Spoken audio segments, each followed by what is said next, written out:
Welcome, Strategy Battle Gamers, to another CNBG YouTube channel video. I'm your host, Morten. And I'm Chris. And this is a new kind of show. This is a very new kind of show. We're doing things differently because Morten is unfortunately sick at the moment. So we couldn't meet up and film this video for you guys. So we figured we would use Skype to film this video because basically what we'll be doing is just talking. So this is a great opportunity for you to get your models and paints out and just sit and listen to whatever we have to say. Yeah, definitely. So Morten, what are we doing? What are we talking about? Well, we are going to discuss the news, the second-hand news from Throne of Skulls about let's say the new things that may become available to SBG. Yeah, because we weren't there ourselves, so this is, as Morten just said, completely second-hand information. There has been some controversy regarding actually talking about these things because apparently somebody at the venue stated that this was confidential and classified information. Again, we weren't there, so we don't know. However, we think that since it's already on the interwebs, we're not really doing any harm talking about it. We didn't sign any non-disclosure agreements. We're just reporting on rumors. True. So we understand. I don't know if anyone actually signed any non-disclosure agreements to not say what they learned. I don't know. We weren't there. I don't know. However, we also understand that the Norwegian YouTube channel, Spillforeningen in the Fellowship, has already made 2 videos about this. And I've watched the first one. However, I haven't watched the second one. So we might be touching on some of the topics that Andreas mentioned in his first video as well. Very likely. But so the news are that first of all, the game will basically will continue to stay the same. However, there will be some alterations to it. Now, one of those is that there will be some new source books coming out. And as far as I understood, it should be later this year, maybe even October. That's what Beasts of War says. I guess we should say really quickly for anyone who hasn't heard of these news is that basically it's the news of how the game is going to continue. As Yes. you know, we haven't had any new models or rules since rules. It's been over a year, and models was about March last year or something like that. When did the White Council come out? The Vanquished. That was spring last year. March. Sometime. Yeah, so spring last year. February or March, I think. Yeah. So we haven't had any new stuff since then, but we might start getting new stuff in October around that time, maybe. Yeah. Because allegedly some new source books are coming out. Now, notice that it says source books and not rule books, which means that the rumored big rule book, the one rule book to rule them all, so to speak, might not be coming out. However, they will be coming out with source books. And yeah, what do you want to say? It also it says a reprinting of the other source books. So I imagine we'll get the Free Peoples will come back and the Kingdoms of Men and all those things. So if there's any truth to this, then stop buying the expensive ones now. If you have expensive ones, hurry and sell them before people stop buying them. Yeah, but I mean the thing is with it says reprinting. Now I know obviously the first thing that comes to mind is the actual physical copies. However, I'm wondering, since new source books are coming out, if they're going to put the old ones literally back into print, or if they're just going to convert them into PDFs and just release them for cheap money online. I don't know. Also, something that's worth thinking about is if they are reprinting these old source books into physical copies, will they bring in the errata and FAQ? Oh yeah, that's a good question. In that sense, will, so to speak, the first edition books, if you will, be out of not up to date, Oh, you basically. mean like will they then not be able to use the tournaments and stuff? Well, basically, because say some of the stat lines have been altered. Somebody has gotten a higher defense or whichever or whatever. And I'm wondering if the old source books will then not be applicable to certain tournaments because you will always need the newest set of rules. That's a good question. That would make Um, me feel really stupid about buying the Free People's Book for a lot of money. I mean, I don't know. But Yeah, it was something I've thought about when I read it. yeah. However, also new source books are coming out, which is very exciting. Yeah. Right away, I'm thinking these source books could be themed on certain events, like you know how they used to do like the Shadow of the Necromancer and all that stuff. Yeah, And I think instead of being being themed based on an army, or themed based on a movie, I imagine there could be like certain events from the story. So it could be a okay, book that's all Mirkwood themed, or a book that's all Battle of Five Armies themed. right. Yeah, well, specifically the battle, not the movie. That could be really cool. So we already had one source book that came out, Battle of the Five Armies.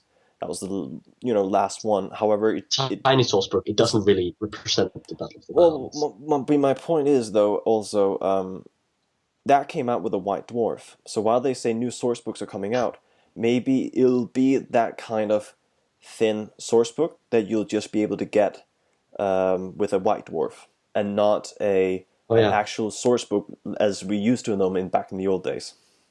Um, but that's that. I don't think it'll come out with White Dwarf because everything new is going to be released on Forge World, as far as I understand. Right, So and does White Dwarf stuff does Forge World stuff get ads in White Dwarf? Do they get space in White Dwarf? I haven't read a White Dwarf in ages, so I'm actually not sure. But how both, as to my understanding, both companies are both Citadel, which used to make the models and a lot of the terrain and whatnot, is owned by GW, just like Forge World is owned by GW. And since Yeah, White Dwarf is a GW magazine, I imagine they can put anything in the magazine that they want, if they want to. That's the basically. thing. So I don't know. Since they could come out with the source book in a White Dwarf, maybe they'll opt to do that. I don't know. However, you touched upon an interesting point, which is that there will be some new models coming out. However, they will not be made by Citadel, but Forge World. Which price wise is bad, but quality wise could be really good. Yeah. Allegedly, the Forge World resin is of higher quality than Fancast, Failcast. by Citadel. So supposedly it could, improve the quality of the sculpts. Yeah. However, yeah, they tend to have a higher price point.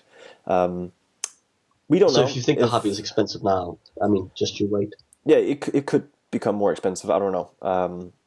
Nobody But there is a knows. chance Nobody that knows. it's because it seems like Games Workshop are starting now to reinvent themselves. They've been, for years, people have been so mad at them for the Hmm. prices and the lack of responsiveness to the community. And it seems like over these last few months, they slowly start to listen more, started to dial things back a little bit. But Hmm. whether they will do that when it comes to prices, that's a good question because Games Workshop likes their money.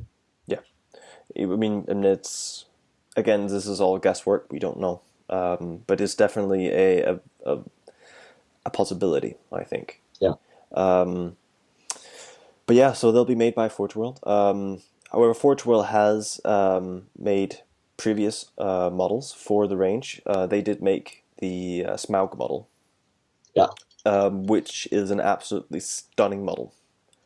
Well, actually, did they make the Smart model? Because what it says on the website is that Smart was made with Forge World resin. That doesn't necessarily mean that Forge World made it, though. I don't think it specifically says that, but I guess it's the same. I don't. Well, I suppose I don't see why Citadel would have access to the Forge World molds.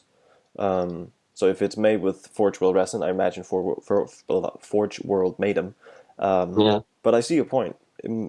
That may be the case. I don't know. But I mean, in either case, whether it's I mean, Games Workshop stuff is quality. Forge World's quality. So really, I don't care. Right. Uh, No, I mean, and regardless of, so to speak, the whoever makes it, the fact that we're actually getting new stuff for the range is amazing, and Yeah. something the community has been wanting for a very long time. Now, a particular model was also mentioned as coming out, a model that's been, hoped for, longed for, and the headline just reads "Missing Dwarf." yeah. But missing Yeah. dwarf can basically only be one thing. Forge World literally says no, not Forge World. Beasts of War. They just wrote the name. They just said Dane should get a model. Yeah, and I mean, I personally, I've never been much interested in dwarves, but I know the community as a whole loves dwarves and have been eagerly anticipating a Dane model released along with the Iron Hill dwarves. Yeah, for me, it's not so much Dane himself. It's just an expanded dwarf army for the Hobbit, because I would prefer to make. I have a dwarf army, a small force, and I would prefer to expand them based on the Hobbit rather than Games Workshop's own designs, as they did, for the Doran's Rogue, where most of it was, whatever they could make up based on what dwarves are stereotypically like. Yeah. No, I see that. It's always, well, not always, but to me personally, I mean, I got into the hobby because of the movies. So, you want to reenact the battles in the movies and be inspired. Yeah, whenever possible, at least. Yeah, exactly. So, no, I definitely see that point with, you want to use the models that are used or that are characterized in the movies and not just based upon and are solely GW inventions. However, a Dane model is coming in. Supposedly at the event over in Nottingham, over at Warhammer World, they were shown pictures of the Dane model.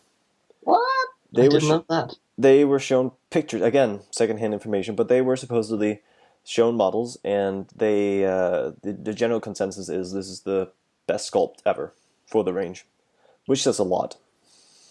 Which says a lot. Yeah, it does. What even? Okay. Yeah, because yeah, it's certainly what am I trying to say? I like Dane, but I was never, even though it's a good sculpt, I was never that into the one from Unreleased Miniatures personally. All right, yeah. I not dig at them. They've made other models that I think are great, but it just wasn't Dane. Right. Okay. But I mean, I don't. So I'd rather have the official Dane. I don't know if they were shown just a foot model at Warhammer World, or if they were actually shown a foot and mounted model. So They'll have the pig. Come on, they'll have the pig. We could hope so, because that would also open up the army and the range to having dwarven cavalry, which again is also something the community has been asking for. They can just be movement 8. That's fine. That's fine. That's fine. And then give them bonuses to jump and climb, because the dwarves they do that. Oh, they need to release some of those chariots. The chariots would be very, very cool. And a specific hero chariot with the Thorns Company on it. That would be very cool. And talking about just not just the characters and models themselves, but also talking about the chariot. But I'm also thinking it would be cool to have the siege engines from the battle. Oh, the Twirly Whirlies, yeah. That I think the should we call it the dwarven slingshots? Whatever they're called, basically. Well, they say twiddly whittlies or twirly whirlies in the movies. I don't know. That's what they call them. Is it? Okay. Yeah, because they were talking about what they should call them in the behind the scenes stuff, right. And they said they couldn't think of any other names than twirly whirlies. Twirly whirlies. Well, I'm pretty sure that Dane goes like, "How do you like them old twirly whirlies?" Well, let's go for that then. I could imagine the profile reading just in the twirly whirly, twirly whirlies, dwarven twirly whirly. They could just call them dwarf siege engine. Basically, I think that would be really, really cool to have that come out. I guess since we're just theorizing, what would it do? you should get the option to cancel out the enemy's shooting at the same time. It would be like a normal siege engine that can hit at an area of the battle. Yeah, I mean, I suppose you could. See, the thing is with the game, because it's turn-based, so you get to shoot first, and then I would shoot afterwards. For example, you would have to fire it off simultaneously. So Well, there would have to be some kind of special rule saying, if you say, okay, well, shooting round, and you're about to shoot, I can then opt to use my shooting round immediately, fire off my twirly whirlies, and I guess you could say, I think dispelling all your shots would be a little bit too much. But oh yeah, say, yeah, but yeah. you could say you hit on sixes, for example. So regardless of what shot you want to use, you will hit on sixes. Yeah. I'm trying to remember how it works with the Dwarvish Ballista, because I believe that it's like, I think with all siege engines, unless it's a one, I correct me if I'm wrong, but they can hit something almost no matter what, but it's might not be what you want to aim at. Yeah, Like if you roll a certain thing, then the enemy gets to say which thing within 6 inches of where you want it to aim gets yeah, hit, something like that is that. the same thing for the Minister's Yeah, I think that's Elemental just how they Thrower, because you aim for a target. However, there's the possibility of you actually not hitting that target and yeah, hitting something next to it which is within 3 inches, I think. yeah. And then depending on what you roll, sometimes your opponent will get to decide which target was actually hit. So there's always the risk of hitting one of your own models, basically. Yeah. However, also with the Twirly Whirly, not only does it destroy enemy arrows, but it is basically a humongous arrow on its own. You do see Yeah, in the extended edition of it's Battle of the Five amazing. Armies how Carnage. devastating it is, and how many elves it actually kills. So there should also be something like that. You fire them off, you can dispel your opponent's shots to a certain extent, and Like then within 6 inches of the line. Like if you take let's say you shoot, you're here and you shoot this way. mhm, So and then like within 6 inches of that, that's where the little rope goes around and mm, dispels everything within that line. Something like that, like within that. yeah. I don't know. Yeah, But I also think in order to put this weapon into full effect, you would have to bring back the volley fire rule from Lord of the Rings. oh yeah. I mean, they could totally do that. Bring that I mean, back would be amazing. I think it was an awesome rule, yeah. and I'm really when I got back into the hobby, a year and a half ago, however long it's been, I was really sad to see that the volley fire rule had been taken out of the Hobbit SBG rules because I thought that was cool. Yeah. I really liked Well, that that rule. brings us over to something else, which is that the same overall rules will be there, but with a new rulebook where there will be some tweaked mechanics, so Yep, it could come back. it could come Uh, back. However, I think, I mean, tweaking and turning the mechanics of the game, I wonder what that would include and entail. well, to me, tweaking and mechanics is things like adding in, like going from the Lord of the Rings rules to the Hobbit rules, where you add in special strikes and stuff like that. To me, Mhm. is what I would define as tweaking the rules. But this is still the same core rule set, Right. but we've added the special strikes. Then they've added a few different remote moves that weren't in the original, Hmm. and things like that. I think that's what I would define as a tweak. Right. Um, Yeah, there could be something like that, I suppose. A the couple sixth additions here edition. or there. Yeah. But yeah, but not only will there be new models coming out, some of the old out of production models will also be brought back in. Um, Bifort. Sorry? Bifort World Indeed, by specifically. Forge World, yes. Uh, Which I think is very, very exciting. I am unsure if they'll only be bringing them back in Finecast, yeah. or if it'll be back in metal, or if it'll be back in plastic. Yeah. I say you had an old metal model that might be brought back in resin, However, if it's an old plastic model, would they then convert that into resin, or will they continue, so to speak, using the old plastic molds? And I mean, I don't know. Though I always said plastic is my favorite for definitely, 2 reasons, and reason number one is that it is sturdier than fine cast. But like if you have a fine cast model, you drop it, it breaks. If you have a middle model, you drop it, it doesn't break, but you'll chip away your paint. Plastic models generally, if you just accidentally drop it, it'll fall on the floor, it'll be fine, and the paint will still be there because it's not so heavy that it's going to smash the paint away. That's why I like that best, because it's not too heavy and it's not too light. It's just right. right? It's just right. That's why I like plastic, but I know it's so expensive to produce. It is, yeah, it's more expensive than metal and fan cast, as far as I've been told. The white metal, yeah. However, I think it's a very, very interesting discussion to then talk about, okay, well, you know that old models will be brought back into the range, so which models would you like to see back? Ooh. Now, while you think of that, I can't even go on the Games Workshop website because the models aren't there. Exactly. So, no. You can have a think, because I went on to the Great British Hobbit League Facebook page, and I forget his name. However, somebody had posted a poll on there where you could vote for which models would you like to see back. And the top one, number one on the list, was Gandalf the Grey. Is it a surprising one? Gandalf the Grey Mounted. I don't even remember what that looks like. Is it the one he's like looking to the side, right? Yes. With his staff down. Yes. Yeah. Okay. That's just because people like to use mounted wizards because of game mechanics. Maybe. That's what I. It's and then model. On the second place, it was Foot Knights of Dol Amroth. Don't care. Honestly. Well, they're very, very popular for any fiefdoms or Dol Amroth list. So I can definitely understand why people would need them back or want them back. I mean, when I look at this, if I'm looking at it now, it seems like right now what people have voted for is things they want for tournament efficiency. Maybe.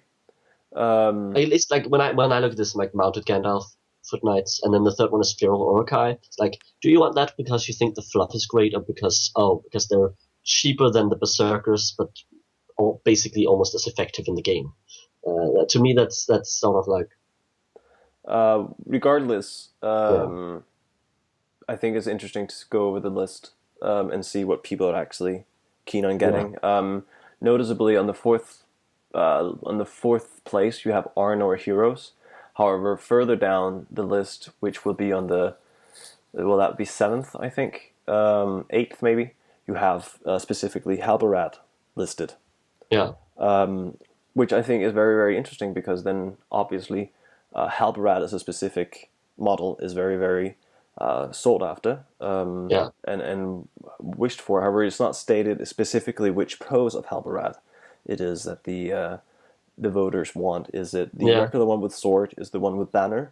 Or is it the one with banner and horn? Now remember that the one with banner and horn is very, very sought after. It goes for about £300 on eBay. Yeah. So, if they brought that model back, that all the eBay sales with that model would be completely destroyed, and it would go back to its original price point. However, I imagine it's just the regular Halbarad, the original one, without the banner and without banner and horn. On the list, we also have the New York Great Company for Arnor. So again, more Arnor heroes, basically. We have Serpent Riders and Serpent Guard, Boromir of the White Tower, and then, as I mentioned before, Halbarad. Then we go down to Dunland. So basically anything Dunlanding, including just regular troops and commands. Then you have Numenor archers, and lastly you also have Faramir, Captain of Ithilien. Yeah. The list is a bit too long to maybe go through the entire thing, but the top 10. That was the top 10. Okay, that was the top 10. Yeah. That was my notes on that list. I didn't write anything else. But there are, if I remember correctly, there are over 40 different listed. Yeah, and I have now just gone in and I haven't written any extras on, though I could think of one that I would want to write on. But I voted for 5 of them. Okay. Well, if you want to know you are which ones? watching this video, go on to the Great British Hobbit League Facebook page and cast your vote on which models you would like to see back, because this all is a segue into, while Games Workshop is doing this, it also seems like they are starting to listen to their customers a lot more than they have Yeah. previously. And apparently they have actually asked all the players to let GW know which models do they want to see back. Yeah. Which models do they want to see back, and also send in photos to GW of your models in your collections and your paint jobs, so GW can actually see how massively supported this game is. Yeah. And I have do you have some thoughts in your head on which models you'd like to see back? Well, So we can both do one at a time. I was thinking. not specifically. I mean, I think, because I mean, if we go back to the new source Just books, all of the range from the beginning to now. obviously the thing is with the new source books coming out, I wonder We if might they're get new versions, like I, completely new sculpts I wonder of if they're characters we have. I wonder if they're going to expand the some of the lists. So, for example, I think so. I really like the Corsairs list, Yeah. and I think it's a shame that while I do own them, the bosun and captains are out of production, and so Yeah. are the Corsair Arbalestas. The only thing that's really back or still in production, sorry, are the regular Corsairs. You also have Dalamir. He's also out of production. I also think he would be cool to have back. So anything Corsair related, however, if they choose to expand on that, I think it would be amazing to get new models for the faction, but also if they could expand it into including terrain. So for Oh, so you Corsairs, can get a ship. you could get a ship, for example, for Corsairs. If you're doing Dale, you could have the ruins of Dale. If you're doing Lake Town, you could have the Lake Town scenery. You know what? Great. What? It's segueing from what you're saying, kind of. It would be great if, but maybe it's too early to talk about since we're still talking about the models. But this is a footnote for later. If they release themed sets with new models plus a terrain piece for each new set they release, that would be great. Anyway, go on. But I mean, so I think because if they're not going to do a whole lot of terrain for the range, but just stick with the models. Well, I mean, I already have the Corsair models that I'm interested in getting. I might get another warband of regular Corsairs, but that's basically it. I have the bosun and captain, and I have all the Arbalesters that I want. So, for the sake of the range and the game, I think it would be great to bring them back in, because then you would see a lot more Corsair armies. However, I have the models already, so I'm not keen on getting more. Okay. So it's difficult for me to say what I would like back. And also, we should say you have a lot of the models you want. Yeah, Of what exists so far. exactly. The models that I'm, are in my purchase list are basically still in production. I've spent the previous year and a half getting out of production models. And now they might come back. And now they might come back, but that's the name of the game. Or maybe they won't come back at cheaper prices because it's Forge World, so they'll come back. Yeah. A model that, again, for the community's sake, I think would be cool to have back is Ermir, Knight of the Pelennor. Okay. But more importantly, so to speak, to see is basically, it's not old model coming back. It's more like a new model for an old model. So how about we do this first, and then we go back and say which characters would want to have new sculpts. Well, it's not a new sculpt because the sculpt has never existed. It's a foot version of a mounted model. So the mounted model exists, but they never made a foot version. Is it the Sun? Sons of Earl, for example. Yeah. Just as an example. Now, I think that would be great to bring in, because you never got a foot version. So it's basically a new model for an old profile. Yeah, so that's true. That's more the kind of models that I'm interested in seeing. Yeah, but as I said, I voted for a few that I think would be cool, and I have I have some of them, but not all of them, because some of them I just think are cool, and I want everyone to vote to get them. One of them was the Ambush at Amon Hen set with the Death of Boromir, right? And that's with the bow and Aragorn, Legolas, and Gimli in the posters they are on that. And the the orcs carrying the Uruk-hai, just because I think that's a great set, and that's Mm. one of the ones that I'm very It's very nostalgic about. it's a very fluffy set. Yeah, and It's I and really I cool like for scenarios. I like those things, and I would like if they go with those like scenario driven things where obviously generally you don't use Uruk-hai carrying Merry and Pippin, though you could. I mean, there's no reason why you couldn't use them in your army as normal Uruk-hai scouts and just have them be extra fluffy. I No, think definitely. someone, So that set, what else did you vote for? I said Ruins of Osgiliath, Right? and I do own that, but I mean, I just think it's terrain, and it's also just a way of me saying I want more Lord of the Rings themed terrain. Okay. And then we have Uruk-hai Scout Captain with axe, because you see him in the movie. He's the first one Yeah. that I think he's the first one that Boromir kills. Yeah, he is, because he runs over with the axe, going like this towards the Hobbit, and then Boromir comes in. And there is a model of that was I think it was never released. Yeah, it was unreleased. I want that. I want that. Right. Okay, that's a good shout. The two-handed axe. Yeah. Then I said Twilight Ringwraiths because they're cool. And then another one that I do own is the Captain of Erebor because he's great, and I do own him, so I don't need him, but it's just one of those things where like everyone should be able to get that. And the model that I don't see in this list that I really want, that was the first one that I thought of, was the alternate Balrog with the whip and the hand down. Yeah, I own that model. The one that you have, I want that one. It's a beautiful sculpt. I'm really happy that I already I'm so have confused why it was out for such a short amount of time. I don't know, actually. It came in two sets. It came in its own box. However, it's also part of the Legions of Moria box set or whatever it was called. Where you got the Balrog and you got a lot of goblins and captains and one or two trolls, I think. It was a great set, a great value for money too. But I don't know why why it went out of production, so to speak.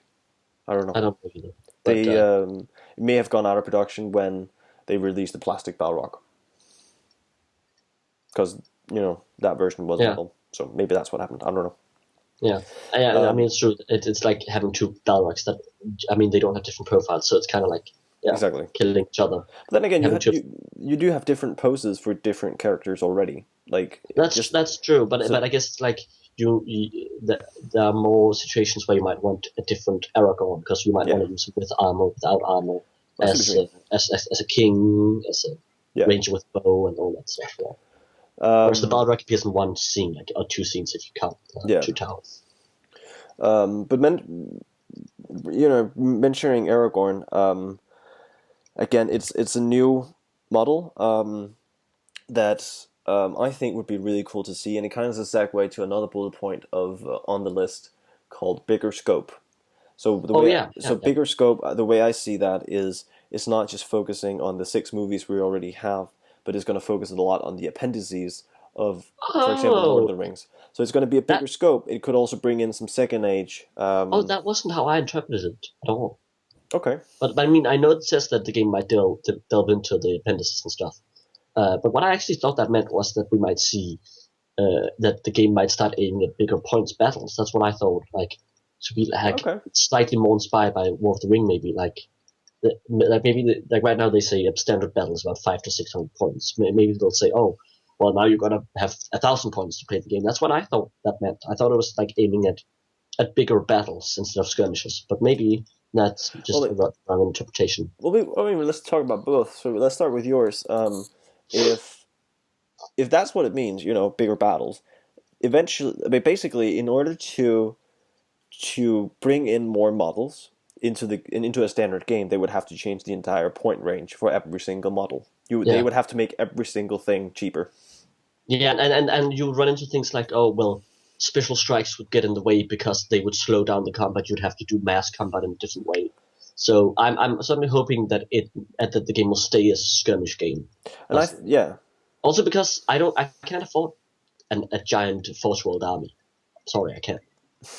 So I prefer that if it just means that we'll dig into more of Tolkien's works, the ones that they have the to anyway. Which I think could be really, really cool. Because there's a lot of stuff in the appendices that was never touched upon in any of the movies. I would love to see some more some more models focused on Aragorn before, like in between, basically, so to speak, time wise. Like the Hunt The for Hobbit, Gollum. the Hunt for Gollum could be one, but basically, you already had the unreleased Thorongil model that GW made a long time ago now, but Oh it was yeah, unreleased. I think bringing something like that into the game would be really, really cool. Having basically it'll be a new profile for Aragorn, but it'll be focused on a very, very specific time period of his life, and bringing in him along with the Grey Company, you could basically have a a source book just focusing on him being in his younger age. yeah. But that's like sort of fits into what we were talking about with the having a theme, having different releases always have a theme. Mm-hmm. So like, oh, we're gonna release a box that is, or, release a source book and then some models where this is the of the War in the North or something Mm-hmm. like that theme. Like, but even though that's prior, obviously. But But you could also bring in something like the two blue wizards. oh yeah, oh yeah, You could bring in them, so you finally could actually have all the wizards of Middle Earth, yeah. and you could um, touch more upon the monsters that were never released to or touched much upon. You did have the werewolves in the movie. Yeah, I was about to say the werewolves. That would be a huge model. And a Bringing pointless model because they're pointless in the movie. I don't like them. Well, they look cool, but it's sort of like these are giant worms that we don't use for the battle, but yeah. we can control them. And what are they even? That was stupid. I am hoping too that they will bring in. Was it just an article in an old white dwarf? I think it was where they had different types of eagles and ents. Oh Um, yeah, I think it might. It was either in it, White Dwarf or it was in Battle Games Middle Earth. I think it Battle was Games. an old white dwarf because right Okay. now it's in the best of white dwarf magazines, or the Oh three. yeah, You had the Fellowship of the Ring, you had the Two Towers, and you had um, a Return of the King. I forget which one they're in, but you had specific profiles for different types of ents. Um, yeah. Segueing into, I hope they release some of the different types of ents and bringing back some of the ents that already went out of production. It's like a birch end and Yeah. all that kind of stuff. Yeah, I and think that oak could be really, really cool. and So you could basically have an ent army. yeah, I think that could be or an really, end really cool. squadron maybe, Well, considering yeah, the yeah. size of the game. Um, I think that could be cool. The same thing goes for the Great Eagles. Um, you have several named eagles in the story, so let's bring in some profiles for them. Um, don't know if that would necessarily mean that you would have to bring out new models for them, but at least the profiles would be really, really cool. Oh yeah, and maybe I mean you could release a book where it says here you buy this model and then you have to, and then maybe the rule says to use your your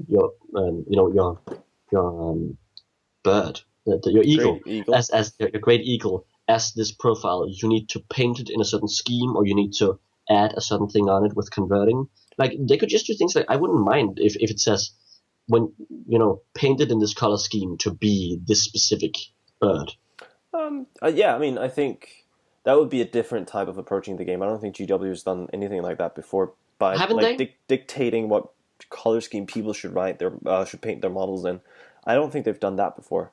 Um, I think the way to do it would basically just appoint them to being a great eagle, and then just for every single game, just make sure that you can recognize which Yeah. model is which eagle, basically. Just make sure they look slightly different from each other, so you can Yeah, see this is Barb and this is Jim, the basically. eagle. Yeah, Bob and Jim, the Eagles. yeah. I think that they are Tolkien-esque names. Yeah, very. But no, something Hey, we like have that. So, and bringing in the Ents and the Eagles, and I'm sure the viewers can think of others as well. But having basically a source book called something like Beasts of Middle Earth or something, yeah. I and then it think would the be most um, I think the most obvious and the best way to place the start is give us a more comprehensive Battle of Five Armies book. Which I think they will. They'll. I think because if they're bringing in Dane, then the thing that to me makes most sense is start the new relaunch of it with a Battle of Five Armies source book that maybe they could call it a Battle of Five Armies campaign book, really, and have the profiles of the campaign in there. Yeah. And have maybe 5 to 6, 10, whatever different scenarios that are specific parts of the battle.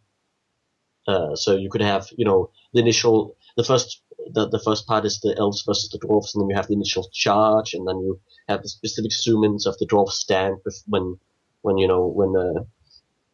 the Thorns Company runs out, and have all those specific things. Because like we have the Champions of Erebor, but it's only a couple of them who are actually used in a scenario right now. Yeah, that's true. So kind of like the way that they did the campaign books for Lord of the Rings, and also maybe then include the how to build the terrain and. But wouldn't it be cooler then to have the way I see it? Because I would love a box set, but that's not. Box set would be cool. I don't think that's happening. But I see.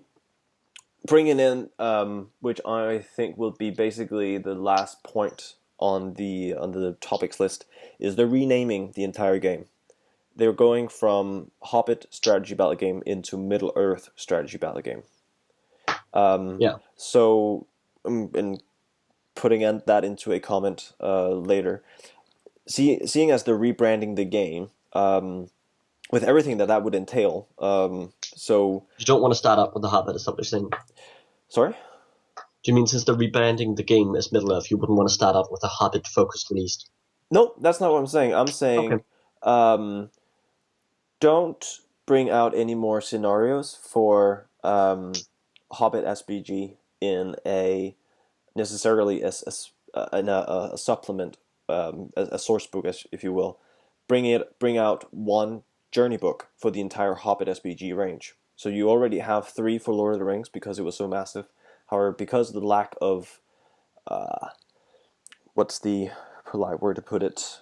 Interest? Yes, so to speak, in the game. Not a lot of scenarios have been written for the Hobbit SBG. So put out one journey book containing all the Hobbit SBG scenarios and just focus on everything Middle Earth SBG. Yeah.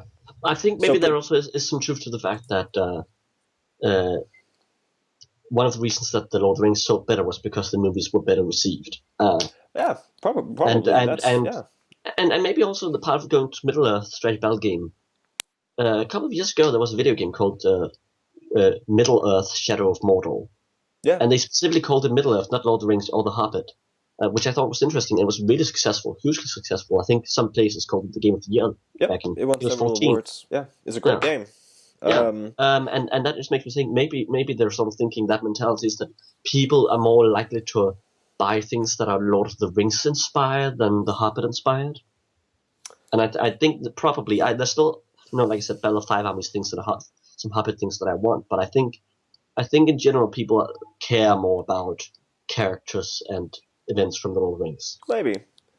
Well, I mean, I think, as you said before, the Lord of the Rings movies were definitely better received than the Hobbit trilogy, which I think definitely had a huge impact on the success of GW game. Yeah. However, I think if you look at the meta of Hobbit SBG over in England, it seems like some of the Hobbit factions are actually extremely popular. But I think that's more to do with. I think we also have to remember that the Great British Hobbit League there's a lot of people, but it's if we like to look at if Games Workshop wants to expand this to a big general audience, then they need to include more in a wider scope and more Lord of the Ringsy stuff, I think. Definitely, but I think they should not only look at the time period closer to Lord of the Rings. They should definitely also look towards the Hobbit, because there's a lot of stuff there that they never touched upon. Something like from just mentioned the rivalry between the elves and dwarves. That was just touched upon and mentioned in the movie, was never fully fledged out and explained as to why that happened. Now, I know the actual story of why dwarves and elves have the rivalry. That's all part of the Silmarillion. And the Yeah, Silmarillion is not that's something why that they will, yeah that yeah and that was never. That's not something that the GW has licensed to because the license is based on. New Line Cinema. Yeah, Well, yeah, which is no longer exists. It's all owned by Warner Brothers now. but yeah, Since 2000 and was it? I think it was 2015. It became fully a full part of Warner Brothers. they So just said yeah. So yeah. now New Line Cinema So will never, as a standalone production company, will never release another movie. yeah, Anyway, that's a sidetrack. Um, but because Warner Brothers only have licensing to Lord of the Rings and The Hobbit, anything Silmarillion um, related, well, not related, but explained in the Silmarillion will never be released, unfortunately. yeah. Um, but I think you could still go further into things that were touched upon in the movies, in the Hobbit movies, but never, so to speak, um, explained in full. You Yeah. could, like the rivalry between the elves and dwarves. You could do more about that. Yeah, and Also, obviously the thing is in the movie, it seems like it's a very recent thing that it starts with Erebor. Though yeah, obviously in the Silmarillion, it's all about the creation of them and one of them being a lesser race and all that stuff. exactly, exactly. And that's so the thing is obviously they can't go into that. There would be so many armies they could do if they could do Silmarillion, Mm-hmm. and they could do great things like they could do Sauron getting captured by who was it? Was it Numenor? Was it Numenor who Captured? captured? Sauron was. Uh, oh, now that we're going ah into things that few people care about. I believe wasn't he at some point in that in which was the island that he caused to sink like Atlantis? There's a thing That was that's Numenor. that was Numenor, and they started building all these shrines to him and stuff like that. Yeah, Yeah, like you could go into all that and into the Wolf Wrath and Morgoth, but but that's obviously they can't, that's unfortunately. all Silmarillion, unfortunately. Yeah, But that's yeah, that's you're absolutely right. There's a lot of stuff there that would be really, really cool. Just imagine all the dragons. Like oh, if you thought Smaug Anthrathon. was big, imagine in Calagon the Black, he would be Yeah, like he would take up an entire room. He was bigger than mountains. I mean, or yeah. you take Glaurung. Oh, you know Like who I would love to see? who? Um, I'd love to see. Oh, why is the name slipping out of my tongue? What is it? Ungoliant. Yeah, Giant, freaky Ungoliant. Yeah, spider. the original Spider Queen, if you will, of which Sheila is a merely a spawn, basically. I would worry though that you paint up, you assemble and you paint up Ungoliant, and then a guest comes into your house and starts screaming and smashes your big spider. And Ah, maybe it's better than it's just we leave it with a Silmarillion and never yeah, release yeah. it. Um, The thing is, though, Ungoliant is mentioned in like the appendices, and since she's name dropped and stuff, does that mean they can use her? yep, Because if she's in the yep, he or she actually I don't know, but is in she, the appendices, then surely you can use yep, Ungoliant. they can. It's Yeah, but you something they can't write specific events that aren't written in the yeah, release though. exactly. So, something like the Fall of Gondolin, Yeah, great part of the Silmarillion, really, really captivating, or stuff like Berion and Luthien, stuff like that can never be made. but Baron and Luthien are also mentioned plenty of times in Lord of the But Rings. they can't. The songs about them, and so they can still make the characters. But they can't say write a scenario about them. They can't. No, They can't. You couldn't have a supplement or a source book called Beren and yeah, Luthien. unless they just make stuff up. Yeah. Well, yeah. They. But then. Yeah. But they can make characters called Beren and Luthien. And then just write a vague like where they have Yeah. They have next the to the little stats they have like a captions. little bit of a character description. They can just vaguely say Baron and Luthien Swellupers blah blah blah, Yeah. and that's it. Yeah, Um. Yeah. So, but I mean, that's all part of Middle Earth strategy battle game, I suppose. All the characters that were mentioned but never seen in the films, which have not already been made. So, like Glorfindel, obviously, he had a character, although he wasn't in the films. But you could, yeah. yeah. I think that's the kind of stuff they'll focus on with the Middle Earth strategy battle game. I have a great idea for an army list.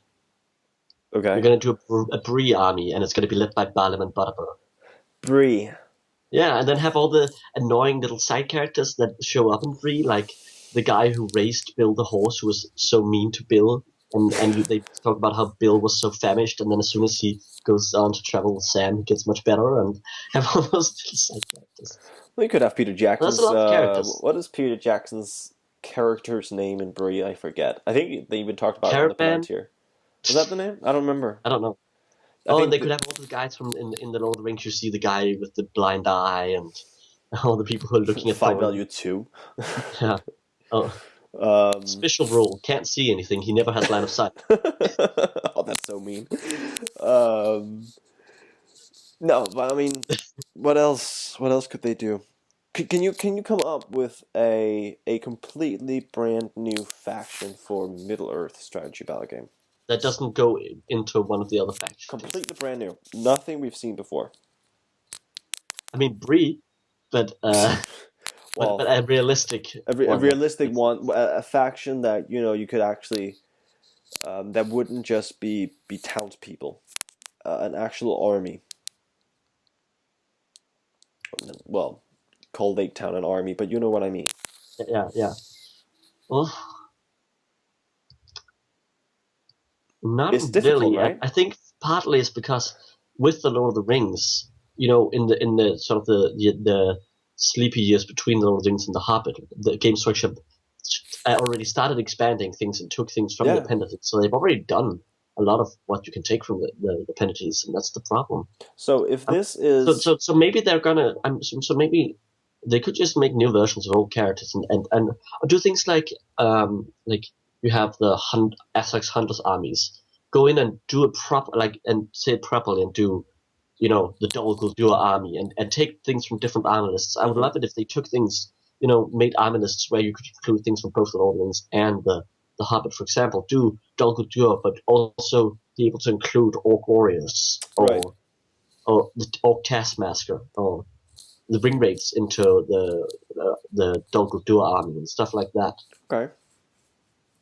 So do you think they'll stick to the army lists and factions that they already have and just crisscross and mix match them a bit, more so than actually develop and invent new factions? Yeah, I think they're gonna modify and add more things to the older factions. Okay.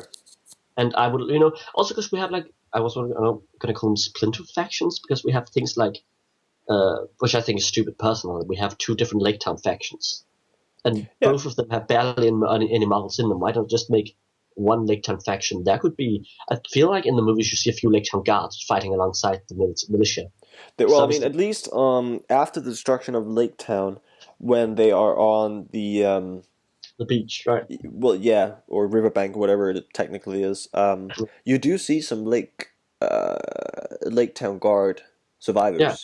So and obviously, I assume all of them start following Bard. They would, and you could imagine them actually taking part in the defense of in the Battle of the Five Armies. They would be part of it, wouldn't they be? You would imagine that the people who used to be Lake Town Guard, they are the ones who are now captains because, they know about fighting more than the villagers do. So surely they are the ones who are then promoted. So you're going to lead this group of villagers. Speaking of captains of Lake Town, a model that was technically never released is Percy.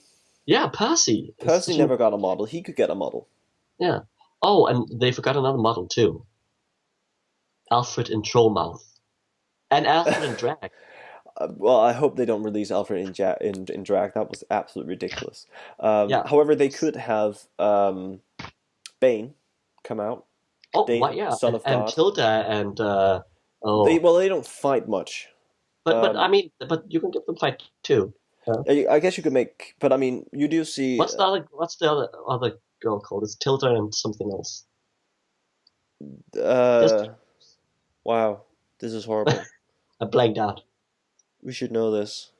We should know this. Anyway. It's Jimmy Nesbitt's kids. Yes.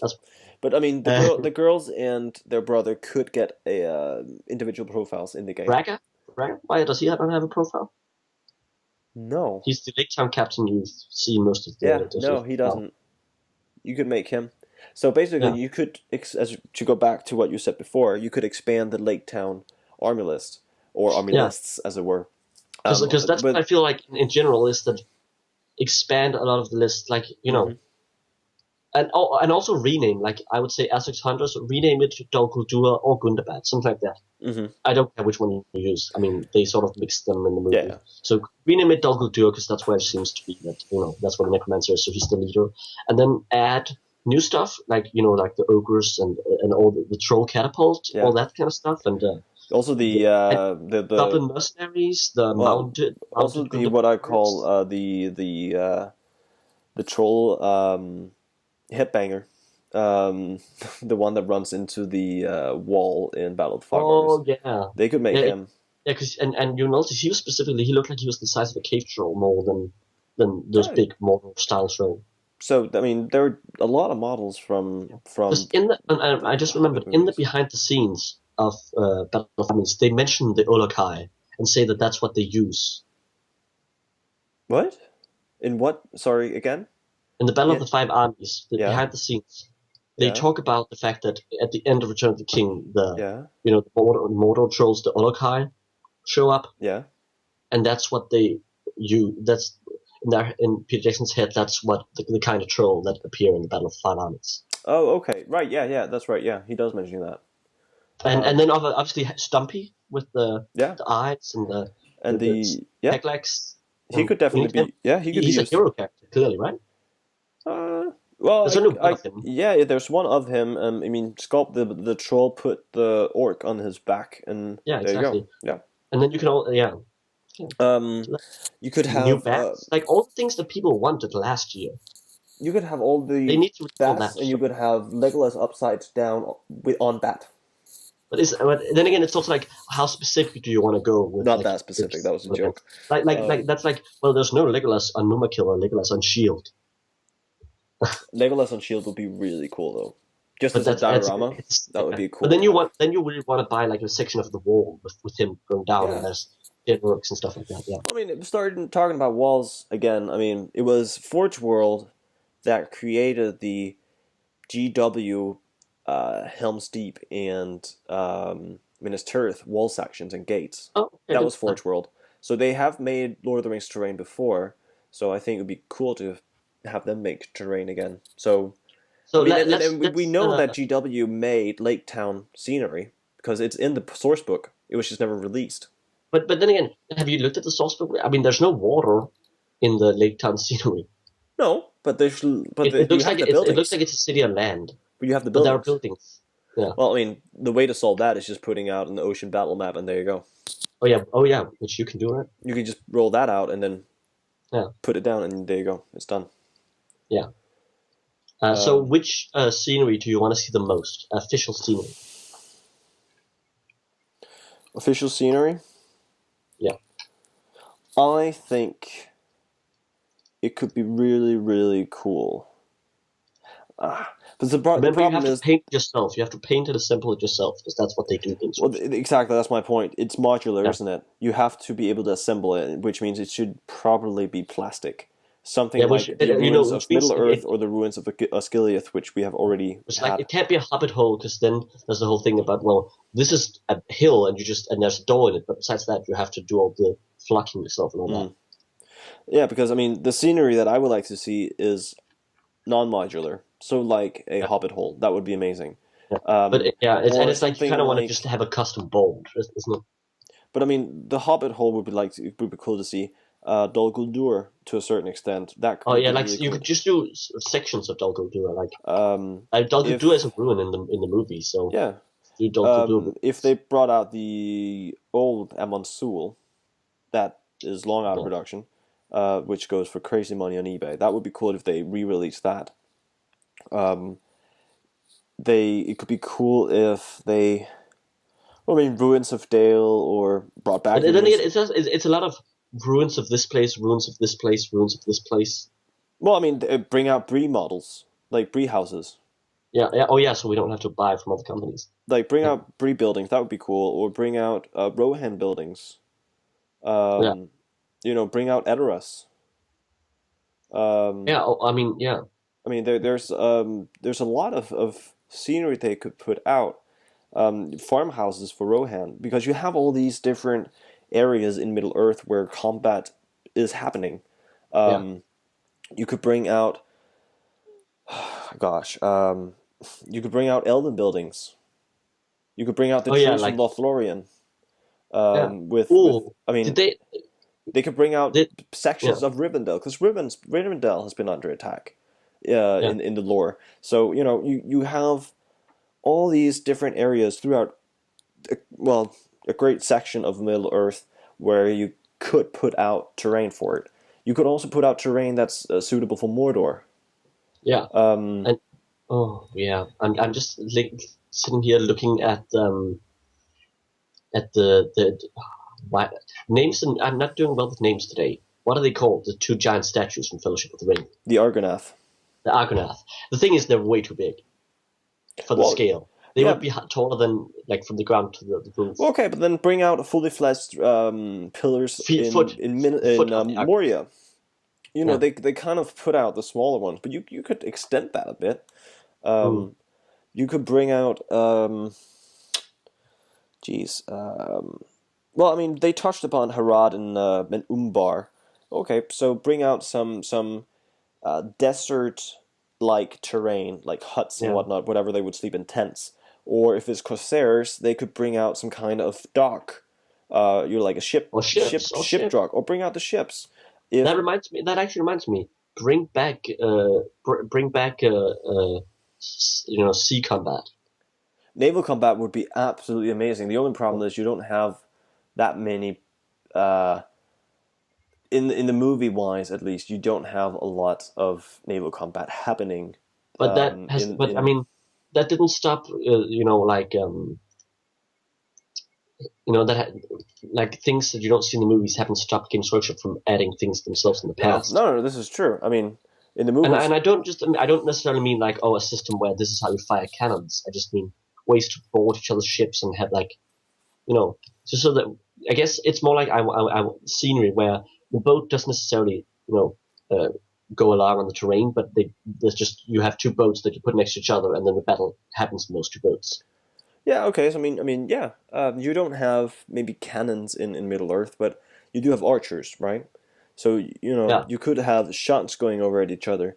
You do have you could also have the option of buying flaming arrows for yeah, your troops on the ship, so they could fire off fiery arrows.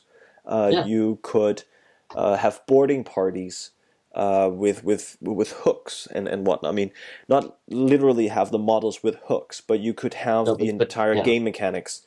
So you could have a naval combats, which I think would be really really cool, because then suddenly you're not just always fighting grass. on grass That's the or stereotypical on things, right? land, and then once in a while you can happen to swim through a river. You could actually be in the sea, which then Yeah. expands into the whole discussion. Okay, well, if you're at sea, would there be things such as sea monsters? Oh, um, So suddenly you have sea monsters. Now, I've actually done a little bit of research on sea monsters in Middle Earth. are there sea A few monsters in months. Middle Earth? There are a few, because if you think about it, the Watch in the Water. Oh, obviously, duh. Um, I mean, there are sea monsters, um, but not a lot of them have. There aren't a lot mentioned in the books, in the Yeah, appendices or anything. and you kind of want to avoid it just turning into generic fantasy. That's the thing. Yeah, exactly. So, there's it's difficult to say if that would be a way to go, or the way to go, Yeah, rather. But I think it's an option, yeah. and it's something that GW could definitely consider. Um, Yeah. There's one thing we haven't mentioned is who is the man behind all the new rules? Adam Troke. Who has worked on the game for ages already? He wrote the main rulebook for The Hobbit. I don't know how much he did before The Hobbit, but I believe he's done most of The Hobbit stuff. Yep, he's done everything on The Hobbit, and he has Yeah. been he's the game is in good hands because he has been signed on for another 4-year contract. Yeah, it was a minimum for 4 years, so Yep. we'll get at least 4 years worth of stuff. Which I think I don't remember if I read it somewhere or if it was Andreas, the Norwegian Viking, that mentioned it in his video. I don't remember. But somewhere I got the information that in 4 years, that will bring us to 2020. However, the license has been described as lengthy, which means it might expand beyond 4 years. So if you bring it to 5 years, just 5 years, you're in 2021, marking the 10th year anniversary, 20 years anniversary, sorry, for Fellowship of the Ring. Now that makes me feel old. Well, it's been 20 years then, and then if you think about it, I know I'm taking this a little bit too far. Maybe I might be blowing it a little bit out of proportions, but remake. No, not remake. However, the fans have, ever since they released the extended edition of the Hobbit, they have been wanting a complete set of all extended editions. Called the Middle Earth box set, basically, with what is known to be footage filmed and edited and graded and everything for Lord of the Rings that never made it to the extended edition. Well, there's also stuff for The Hobbit that never made it to extended edition. Exactly. There's a lot of footage. Smoke! There's a lot of footage in both The Lord of the Rings and The Hobbit that was filmed and edited but never made the theatrical cut nor the extended cut. So people are hoping that will be a final box set with all 6 movies, together with new footage. And I'm thinking, okay, well, if that's, when are you going to release that? Well, a 20-year anniversary sounds like a pretty good time to do it. To me, and imagine I have a model in my head. And imagine if they actually do that. That means that GW, just like they had with Fellowship of the Ring, they went in with pre-production and saw, as the only people outside of the actual production company, New Line Cinema, they actually went in and saw pre-wiz, images of the Balrog so they could get started on it. So imagine if they got to do that on the new footage that nobody has ever seen except for the people that shot it. I can think of some footage.